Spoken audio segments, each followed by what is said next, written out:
Gulf മേഖലകളിലും ആക്രമണം തുടരുകയാണ് ഇറാൻ. അബുദാബിയിലെ എണ്ണ കേന്ദ്രങ്ങളിൽ ഇറാന്റെ ആക്രമണം. ഹബ്ഷാൻ ഗ്യാസ്, ബാബ് എണ്ണപ്പാടം എന്നിവിടങ്ങളിലാണ് ആക്രമണം ഉണ്ടായത്. ഖത്തറിലെ ഇറാൻ എംബസി ഉദ്യോഗസ്ഥരെ പുറത്താക്കിയിരിക്കുന്നു. സൗദിയിൽ വൻ മിസൈൽ ഡ്രോൺ ആക്രമണ ശ്രമങ്ങൾ തകർത്തതായി പ്രതിരോധ മന്ത്രാലയം അറിയിച്ചിട്ടുണ്ട്. മുഹമ്മദ് റഹീസ് ദുബായിൽ നിന്നും ജലീൽ കണ്ണമംഗലം ജിദ്ദയിൽ നിന്നും ചേരുകയാണ്. റഹീസിലേക്ക് ആദ്യം. റഹീസ്, നാളെ പെരുന്നാൾ, ചെറിയ പെരുന്നാൾ ആഘോഷത്തിന് ഒരുങ്ങുകയാണ് അറബ് രാജ്യങ്ങൾ, ഗൾഫ് രാജ്യങ്ങൾ. അതിനിടയിൽ പക്ഷേ ഈ ഇറാന്റെ ആക്രമണം ഇങ്ങനെ തുടർന്നുകൊണ്ടേയിരിക്കുകയാണ്. ഏത് രീതിയിലുള്ള ഒരു പ്രതികരണം, പ്രത്യേകിച്ചും അറബ് ലീഗ് രാജ്യങ്ങളുടെ യോഗമെല്ലാം ചേർന്നിട്ടുണ്ടല്ലോ, എന്താണ് അവിടുത്തെ സാഹചര്യം? ഏത് രീതിയിൽ പ്രതികരിക്കാനാണ് ഗൾഫ് രാജ്യങ്ങൾ ആലോചിക്കുന്നത്? ദില്ല, നാളെ ചെറിയ പെരുന്നാൾ ആഘോഷിക്കാനിരിക്കുകയാണ്. ഒപ്പം തന്നെ 30 ദിവസം നീണ്ട ഏറ്റവും പവിത്രമായ, ഏറ്റവും പുണ്യമായ റമദാന്റെ ദിനങ്ങളാണ് കടന്നു പോകുന്നത്. ആ ദിനങ്ങളിലും ഇറാൻ വലിയ തോതിലുള്ള ആക്രമണമാണ് UAE ഉടനീളം അല്ലെങ്കിൽ ഗൾഫ് രാജ്യങ്ങളിലുടനീളം നടത്തിയത്. അതിന് ഏതെങ്കിലും തരത്തിൽ ഒരു അറുതി വന്നിട്ടില്ല. അത് പെരുന്നാൾ ദിവസമെങ്കിലും ഏതെങ്കിലും തരത്തിൽ അതിനൊരു താൽക്കാലികമായെങ്കിലും ഒരു വിരാമം ഉണ്ടാകും എന്ന് പ്രതീക്ഷിക്കപ്പെടുകയും ചെയ്യുന്നുണ്ട്. അതിനിടയിലും ഇന്നലെ അബുദാബിയിലെ എണ്ണ കേന്ദ്രങ്ങൾ കേന്ദ്രീകരിച്ച് കാര്യമായിട്ടുള്ള ആക്രമണം ഇറാൻ നടത്തിയിട്ടുണ്ട്. ഹബ്ഷാൻ ഗ്യാസ്, ഒപ്പം തന്നെ ബാബ് എണ്ണപ്പാടം എന്നിവിടങ്ങളിലേക്ക് ഇറാൻ ആക്രമണം നടത്തി. ഈ 2 കേന്ദ്രങ്ങളും നിലവിൽ അടച്ചിട്ടുണ്ട്. ആർക്കും പരിക്കേറ്റിട്ടുമില്ല. അത്തരത്തിലുള്ളൊരു വിവരമാണ് അബുദാബിയിൽ നിന്ന് വരുന്നത്. അബുദാബിയിൽ മാത്രമല്ല, ദുബായിലും ഇന്നലെ അലേർട്ട് സന്ദേശങ്ങൾ ലഭിച്ചിട്ടുണ്ടായിരുന്നു. പക്ഷേ ആ ആക്രമണം ഉണ്ടായി, അത് ഫലപ്രദമായി ചെറുക്കാൻ കഴിഞ്ഞിട്ടുണ്ട് എന്ന തരത്തിലുള്ള വിവരങ്ങളാണ് നിലവിൽ ഈ UAE നിന്നും പുറത്തു വരുന്നത്. അത് അബുദാബിയിലെ ആയിക്കോട്ടെ അല്ലെങ്കിൽ ദുബായ് കേന്ദ്രീകരിച്ച് നടത്തിയ ആക്രമണം ആയിക്കോട്ടെ, ഇവിടെയൊക്കെയും കാര്യമായിട്ട് ആക്രമണം ഉണ്ടായെങ്കിലും അത് ചെറുക്കാൻ കഴിഞ്ഞു. പരിക്കുകൾ ഏറ്റിട്ടില്ല എന്നുള്ളതും ഈ ഘട്ടത്തിൽ പറയേണ്ടി വരും. ഈ 2 ഡ്രോണുകളാണ് ഈ ഹെബ്ഷൻ, ഒപ്പം തന്നെ ബാബ് എന്നീ ഇന്ധന കേന്ദ്രങ്ങളിലേക്ക് ഈ ആക്രമണം നടത്തിയപ്പോൾ 2 ഡ്രോണുകൾ തകർക്കാൻ കഴിഞ്ഞിട്ടുണ്ട്. അവിടെ അവശിഷ്ടങ്ങൾ വീണാണ് സത്യത്തിൽ അവിടെ ഒരു ചെറിയ തീപിടുത്തം ഉണ്ടായിരിക്കുന്നത്. അതിനപ്പുറത്തേക്ക് കാര്യമായ പ്രശ്നമില്ല എന്നുള്ളതാണ് മനസ്സിലാകുന്നത്. ഒപ്പം തന്നെ ഈ ഖത്തറിലെ ഇറാൻ എംബസി ഉദ്യോഗസ്ഥരെ പുറത്താക്കിയ വിവരം നേരത്തെ സൂചിപ്പിക്കുകയുണ്ടായി. എംബസിയിലെ മിലിറ്ററി അറ്റാഷെ, സെക്യൂരിറ്റി അറ്റാഷെ എന്നിവരും മറ്റു ജീവനക്കാരും 24 മണിക്കൂറിനകം രാജ്യം വിടണമെന്നാണ് പറഞ്ഞിരിക്കുന്നത്. അത് പേഴ്സണൽ നോൺ ഗ്രാറ്റ ആണ് അവർക്കെതിരെ ഇപ്പോൾ പ്രയോഗിച്ചിരിക്കുന്നത്. അതായത് ഈ വിദേശ നയതന്ത്ര ഉദ്യോഗസ്ഥർ, വിദേശ നയതന്ത്രജ്ഞർ, ഒപ്പം തന്നെ ഉദ്യോഗസ്ഥർ തുടങ്ങിയവർ തങ്ങളുടെ രാജ്യത്ത് തുടരാൻ അനുവദിക്കില്ല എന്ന് ഔദ്യോഗികമായി പ്രഖ്യാപിക്കുന്ന നടപടി അത് ഖത്തർ കൈക്കൊണ്ടിരിക്കുകയാണ്. അപ്പോൾ അത് കാര്യമായിട്ടുള്ള ഒരു പ്രതികരണം ഖത്തറിന്റെ ഭാഗത്തു നിന്ന് വന്നിട്ടുണ്ട്. അപ്പോൾ ആ നിലയ്ക്കും ഖത്തർ ഇടപെടുകയാണ്. പ്രത്യേകിച്ച് ഖത്തറിലെ റാസ് ലഫാൻ ഇൻഡസ്ട്രി സിറ്റിയിൽ മിസൈൽ ആക്രമണം ഉണ്ടായത് അത് വലിയൊരു ആക്രമണമായിരുന്നു. പ്രത്യേകിച്ച് ലോകത്തിലെ ഏറ്റവും വലിയ LNG ഉൽപാദന കേന്ദ്രമാണ് ഈ റാസ് ലഫാൻ.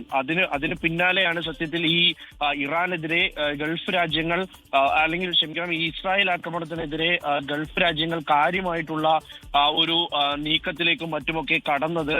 അത് ഈ ഒരു റാസ് ലഫാൻ പ്രദേശത്തുണ്ടായ വൻ തീപിടുത്തത്തിന്റെ ഭാഗമായിട്ടുമൊക്കെയാണ്. കാരണം ഈ നിലവിലിപ്പോൾ ഹോർമുസ് കടലിടുക്ക് അടച്ചിരിക്കുകയാണ്. അപ്പോൾ ഈ എണ്ണ വിതരണവും മറ്റും അതിന്റെ എക്സ്പോർട്ടേഷൻ ഒക്കെ കാര്യമായിട്ട് ബാധിക്കുന്നുണ്ട്. അത് ഈ ഹോർമുസ് കടലിടുക്ക് തുറന്നാൽ തന്നെ അത് സാധാരണ നിലയിലെത്താൻ കുറെ നാളുകൾ പിടിക്കും. എന്നാൽ ഈ എണ്ണ കേന്ദ്രങ്ങൾ അവിടെ കാര്യമായിട്ട് ആക്രമണം നടത്തുമ്പോൾ സ്വാഭാവികമായിട്ടും വീണ്ടും അത് വലിയൊരു പ്രതിസന്ധിയിലേക്ക് നയിക്കും. അതിനെതിരെ ആദ്യം പ്രതികരിച്ചത് UAE ആണ്. പിന്നീട് ഗൾഫ് രാഷ്ട്രങ്ങൾ ഓരോന്നും പ്രതികരിച്ചു തുടങ്ങി.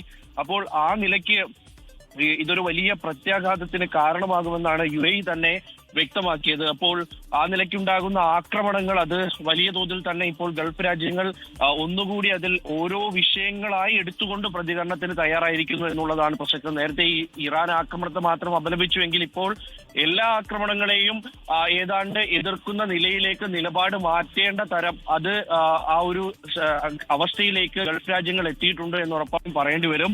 മറ്റ് രാഷ്ട്രങ്ങളിലേക്ക് പോയാൽ ബഹ്റൈനിൽ രാവിലെ 2 തവണ അലേർട്ട് ഉണ്ടായിരുന്നു. അതായത് ഇന്നലെ രാത്രിക്ക് ശേഷം 2 തവണ അലേർട്ട് നൽകിയിട്ടുണ്ട്. സൈറൺ മുഴങ്ങിയിട്ടുണ്ട്. കാര്യമായ ആക്രമണം അവിടെ നടക്കുന്നു എന്നാണ് മനസ്സിലാക്കുന്നത്. കുവൈറ്റിൽ നിന്നും കാര്യമായിട്ടുള്ള ആക്രമണങ്ങളുടെ വിവരങ്ങളൊന്നും തന്നെ പുറത്തു വരുന്നില്ല. ഇന്നലെയും ആക്രമണങ്ങൾ പ്രതിരോധിച്ചതിന്റെ വിവരങ്ങൾ മാത്രമാണ് പുറത്തു വരുന്നത്. അതിനിടയിൽ വളരെ പ്രധാനമായും UAE അറിയിക്കുന്ന ഒന്ന്, ഈ സാമ്പത്തിക മേഖലയുമായി ബന്ധപ്പെട്ട് വലിയൊരു പ്രചാരണം നടക്കുന്നുണ്ട്. അത് ഈ നിക്ഷേപങ്ങൾ പിൻവലിക്കുന്നതിന് നിയന്ത്രണം ഏർപ്പെടുത്തിയിട്ടുണ്ട് എന്നുള്ള ഗുരുതരമായ വ്യാജ വാർത്ത, ആ വ്യാജ പ്രചാരണം നടന്നുകൊണ്ടിരിക്കുകയാണ്. പ്രത്യേകിച്ച് ഈ പണം പിൻവലിക്കുന്നതിനും മറ്റുമൊക്കെ ആയിട്ട്. അപ്പോൾ അതൊക്കെയും ഒരു നിയന്ത്രണവും ഇല്ല എന്ന് സാമ്പത്തിക മന്ത്രാലയം അറിയിക്കുന്നു. ആക്രമണം തുടരുകയാണ്. എന്തായാലും നാളെ ഈദ് ദിനത്തിലെങ്കിലും ഏതെങ്കിലും തരത്തിലൊരു വിരാമം ഈ ആക്രമണത്തിന് ഉണ്ടാകുമോ എന്ന് ചേരുകയാണ്. ആദ്യം മുഹമ്മദ് റഹീസിലേക്ക്. റഹീസ്, ഇതുവരെ ഈ യുദ്ധത്തിന്റെ ഭാവപ്പകർച്ച നമ്മളെ അമ്പരപ്പിക്കുന്നുണ്ടായിരുന്നെങ്കിലും ഒരുപാട് ആശങ്കപ്പെടുന്നില്ലായിരുന്നു. എന്നാൽ സ്ഥിതി മാറുകയാണ്. എണ്ണപ്പാടങ്ങളിലേക്ക് യുദ്ധം നീളുമ്പോൾ ദുർബലമായ ഒരു ഇറാൻ അമേരിക്കയ്ക്കും ഇസ്രയേലിനും ഗുണം പകരുമെങ്കിലും ഗൾഫ് നാടുകളിൽ ദൂരവ്യാപക പ്രത്യാഘാതങ്ങൾ ഉണ്ടാക്കും എന്ന കാര്യത്തിൽ സംശയമില്ല. ഇന്നലെ രാത്രി എങ്ങനെ കടന്നുപോയി? Good morning. SKN good morning. ഇന്നലെ രാത്രി 2 തവണയാണ് UAE അലേർട്ട് ലഭിച്ചത്. ആ UAE അലേർട്ട് ലഭിച്ച ഒരു സമയത്താണ് ഈ അബുദാബിയിൽ ആക്രമണം ഉണ്ടാകുന്നത്. അങ്ങനെ അബുദാബിയിൽ ഉണ്ടായ എണ്ണ കേന്ദ്രങ്ങളിൽ കേന്ദ്രീകരിച്ചുണ്ടായ ആക്രമണത്തിൽ ഹബ്ഷാൻ ഗ്യാസ്, ഒപ്പം തന്നെ ബാബ് എണ്ണപ്പാടം എന്നിവിടങ്ങളിൽ ഇറാന്റെ ശക്തമായ ആക്രമണം ഉണ്ടായി. ആ 2 കേന്ദ്രങ്ങളും അടച്ചു എന്നുള്ള വിവരമാണ് നിലവിൽ പുറത്തു വരുന്നത്. 2 ഡ്രോൺ ആക്രമണമാണ് ഉണ്ടായത്. ആ 2 ഡ്രോൺ ആക്രമണങ്ങളെയും വിജയകരമായി ചെറുക്കാൻ കഴിഞ്ഞു എന്ന് UAE പ്രതിരോധ മന്ത്രാലയം അറിയിക്കുന്നുണ്ട്. പക്ഷെ അപ്പോഴും അതിന്റെ അവശിഷ്ടങ്ങൾ വീണ് ഇവിടെ സാരമായ രീതിയിൽ ഇവിടെ തീപിടുത്തം ഉണ്ടായിട്ടുണ്ട്. അതിന്റെ ഭാഗമായിട്ടാണ് ഈ 2 കേന്ദ്രങ്ങളും അടച്ചിരിക്കുന്നത്. അത് UAE സംബന്ധിച്ചിടത്തോളം വളരെ പ്രധാനപ്പെട്ട ഒന്നാണ്. അബുദാബിയിലെ ഏറ്റവും പ്രധാനപ്പെട്ട എണ്ണപ്പാടങ്ങളിലേക്ക് ആക്രമണം കേന്ദ്രീകരിക്കുന്നു എന്നുള്ളത്. ഇന്നലെ ഗൾഫ് രാജ്യങ്ങളെ മുഴുവനായി എടുത്തു നോക്കുകയാണെങ്കിൽ എണ്ണപ്പാടങ്ങളെ കേന്ദ്രീകരിച്ച് ആക്രമണം നടത്തുമ്പോൾ അവിടെ UAE ഇന്നലെ ഇസ്രായേലിനെതിരെയും ഇറാനെതിരെയും രംഗത്തെത്തി എന്നുള്ളത് വളരെ പ്രധാനം കൂടിയാണ്. കാരണം ഇന്നലെ ഇസ്രായേൽ ഇറാനിലെ എണ്ണപ്പാടം കേന്ദ്രീകരിച്ച് നടത്തിയ ആക്രമണത്തിനെതിരെയും UAE രംഗത്ത് വന്നു. കാരണം ദൂരവ്യാപക പ്രത്യാഘാതം ഉണ്ടാക്കുന്ന പാരിസ്ഥിതിക പ്രശ്നവും ഒപ്പം തന്നെ എല്ലാ ആക്രമണം നടത്തുമ്പോൾ അവിടെ UAE ഇന്നലെ ഇസ്രായേലിനെതിരെയും ഇറാനെതിരെയും രംഗത്തെത്തി എന്നുള്ളത് വളരെ പ്രധാനം കൂടിയാണ്. കാരണം ഇന്നലെ ഇസ്രായേൽ ഇറാനിലെ എണ്ണപ്പാടം കേന്ദ്രീകരിച്ച് നടത്തിയ ആക്രമണത്തിനെതിരെയും UAE രംഗത്ത് വന്നു. കാരണം ദൂരവ്യാപക പ്രത്യാഘാതം ഉണ്ടാക്കുന്ന പാരിസ്ഥിതിക പ്രശ്നവും ഒപ്പം തന്നെ എല്ലാ ലോകരാഷ്ട്രങ്ങളെയും സാരമായി ബാധിക്കുന്ന നിലയിലേക്ക് ഈ ഇസ്രായേലിന്റെ ആക്രമണം മാറിയിട്ടുണ്ട് എന്നുള്ളത് UAE പറയുകയുണ്ടായി. അതിന് ഒരു നിലയ്ക്കും അംഗീകരിക്കാൻ കഴിയില്ല. അത് വലിയ തോതിൽ ലോകരാഷ്ട്രങ്ങൾക്കെല്ലാം പ്രതിസന്ധി ഉണ്ടാക്കുമെന്നാണ് പറയുന്നത്. പ്രത്യേകിച്ച് ഈ ഹോർമുസ് കടലിടുക്ക് ഇപ്പോൾ അടച്ചിരിക്കുകയാണ്. അല്ലെങ്കിൽ അവിടെ കൂടി ഏതാണ്ട് ഭാഗികമായെന്ന് പോലും പറയാൻ പറ്റാത്ത തരത്തിലാണ് പ്രവർത്തനം നടക്കുന്നത്. അപ്പോൾ ആ നിലയ്ക്ക് തന്നെ ഇപ്പോൾ ഈ എണ്ണ വിതരണവുമായി ബന്ധപ്പെട്ട് വലിയ പ്രതിസന്ധി ഉണ്ട്. ഈ യുദ്ധം അവസാനിച്ചാൽ തന്നെ അത് സാധാരണ നിലയിലെത്താൻ വലിയ സമയമെടുക്കും. അപ്പോഴാണ് എണ്ണപ്പാടങ്ങൾ കൂടി കേന്ദ്രീകരിച്ച് ആക്രമണം നടത്തിയാൽ അത് മാസങ്ങളെടുത്ത് പോലും സാധാരണ നിലയിലേക്ക്, യുദ്ധത്തിന് മുൻപ് എങ്ങനെയായിരുന്നോ ആ നിലയിലേക്ക് എണ്ണ വിതരണം നടത്താൻ കഴിയില്ല എന്നുള്ളത് UAE അടക്കമുള്ള ലോകരാഷ്ട്രങ്ങൾ മനസ്സിലാക്കിയിരിക്കുന്നു. അതിന് പിന്നാലെയാണ് ഈ ഇസ്രായേൽ ഇറാനിലെ എണ്ണ പാടങ്ങൾ കേന്ദ്രീകരിച്ച് നടത്തിയ ആക്രമണങ്ങളിൽ UAE അപലപിക്കുന്ന സ്ഥിതി ഉണ്ടായത്.